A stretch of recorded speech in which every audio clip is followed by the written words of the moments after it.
To say that 2020 is the year of disruption and change is to understate all this. Understandably, leaders have struggled mightily to address these overlapping changes simultaneously, dealing with economic, health, and logistical crises that have unfolded at top speed. We gathered under the Stanford University umbrella world-class luminaries, leaders who generate impact and change at a global scale, for conversations on the future of leadership and change-making. What emerged was a new vision of leadership, which we call Sapient Leadership.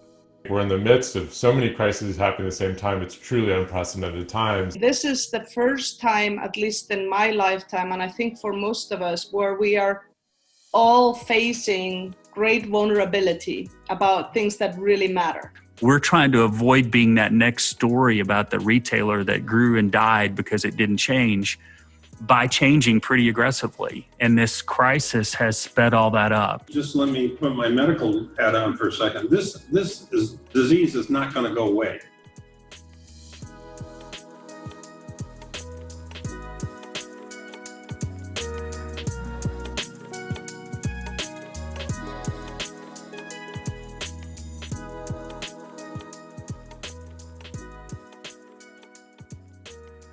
It will be a changed world, and this is an opportunity to rethink how we do things. The whole world is changing, and every business is changing, and we must change. Change is not a solo sport. All great change has been done by great teams, great communities, great networks.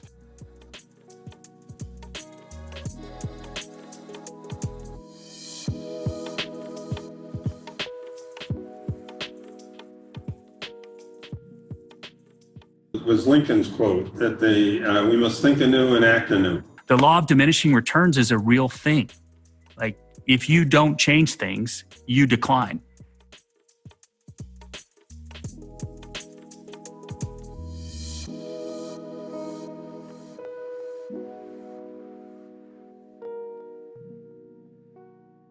So if you want to make a change in something, you have to get into it deep.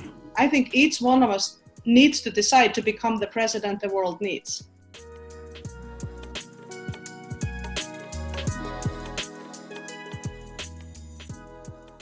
Yeah, well, the hard part about that is you have to actually change yourself.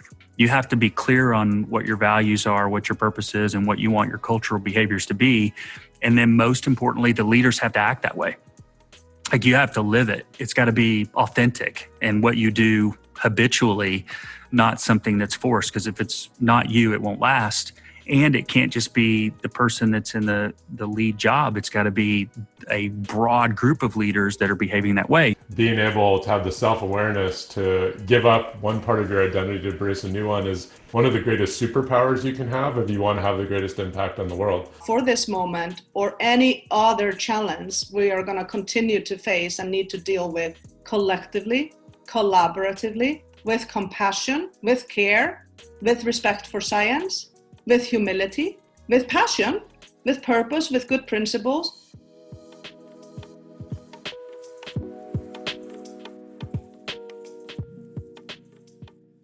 All of it was motivated by leadership, but actually there was a team involved in those changes that was incredible in terms of how fluidly they communicated, how much trust there was. And we will not rebuild trust unless we start practicing measurement and disclosures and openness about things that really matter. You learn as an organization how to spread what's common and create some form of leverage, and when to leave people alone so that they can act and move quickly. Leadership is not given to few, it's inside of all of us, and life is all about unleashing that leadership.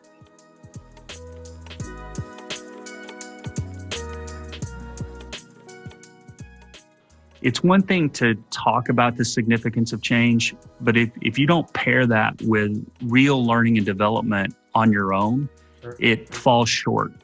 And so I think one of my primary jobs is to be learning all the time. I had to change my own conception of myself multiple times.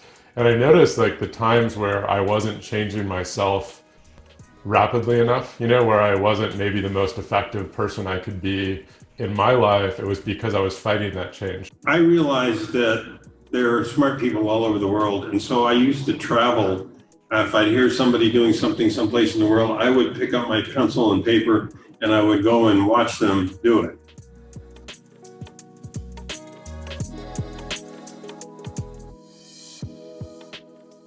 Make sure you choose people who have aligned values, but are different from you in every other way. There were guiding principles that we could use as something to hold on to. So in a chaotic environment where there's wind and rain and noise and you're trying to decipher a way forward, just as with our purpose and values, 5 crisis principles emerged.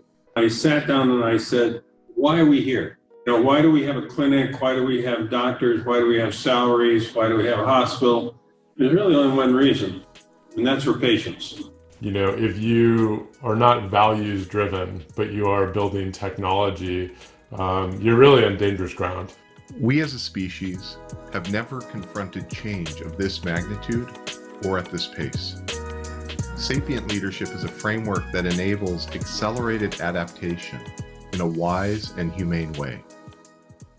Sapient leadership builds into its structure the imperative for leaders, teams, and organizations to continuously evolve in order to overcome the challenges of 3D change. Sapient leaders and their successful organizations change with change itself. And I really do think this is the most significant leadership question we are all facing. And it is not few people that can fix this mess of ours. It's going to take all of us. And it's going to take this different formula for leadership. We've been, I think on the forefront of really thinking our business is a platform for change. I don't run Walmart. I help lead Walmart. It goes back to the importance of team and organizing the team and getting all the players to play at their max. I think you have to be open for new ideas regardless of where they come from. And then we got this phone call from the White House, and a request came in to do drive-through testing stations. And when you get that call, we a small group of us look at each other and say, we can help. Go do it. Go try to figure it out. We don't know how to do it. We don't even know how to bill. We're actually just donating the labor, and we're donating the PPE we bought, and we'll figure it out later. It'll probably be a good idea. So just go help. Am I going to choose to be the person who has the courage and the humility to bring people together to build back better?